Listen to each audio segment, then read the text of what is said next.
Use sigils to summon or create entities. Use sigils to change your life. Forget meditation. Instead, practice sigilization. Most supernatural beings turn out to be autonomous complexes in the unconscious mind. We can actively create them through the process of sigilization.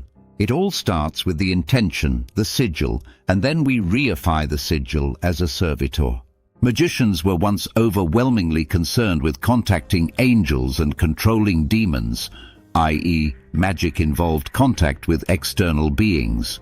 As it turns out, the unconscious psyche of the individual magical operator is the repository of the most astonishing power in its right, and can do more or less everything that angels and demons can do.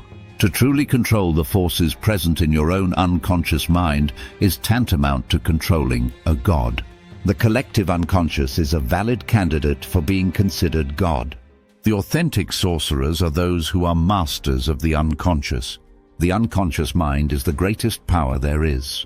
Humanity, because it is not conscious of the unconscious, has no idea just how powerful the unconscious is and how hardwired it is to the rawest processes and data of the universe. A sigil, in terms of sorcery, is an inscribed or painted symbol imbued with magical power. A sigil is a sign, symbol, or seal. The most basic sigil used in magic is simply the written expression of your intention.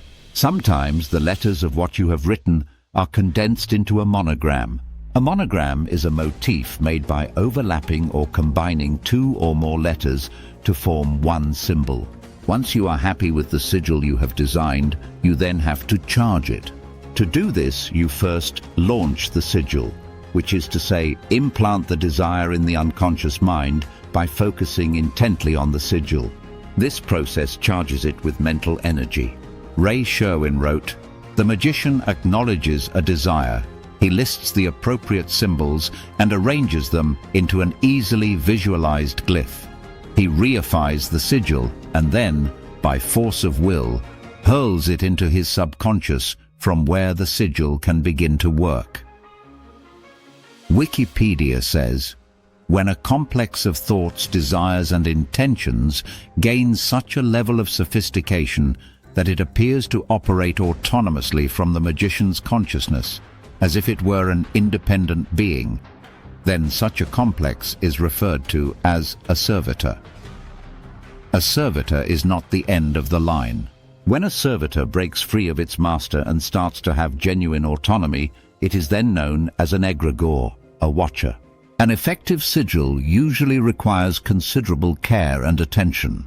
As a general rule, the better the design, the more powerful the sigil. The sigil, to convey your magical intent, should be based on an expertly chosen word or phrase, and then given a powerful, bold design. You should eliminate duplicate letters. Recombine the remaining letters to form the sigil. The faith placed in the sigil is the most important thing, so the sigil should be something worthy of faith. Just as individuals can create sigils, servitors and egregores, so can groups. The group versions, since they have much more energy, are typically much more powerful and more likely to be seen by others. The term egregore is mostly applied to any group thought form, especially one that is believed to have become large enough and powerful enough to exist independently of the group.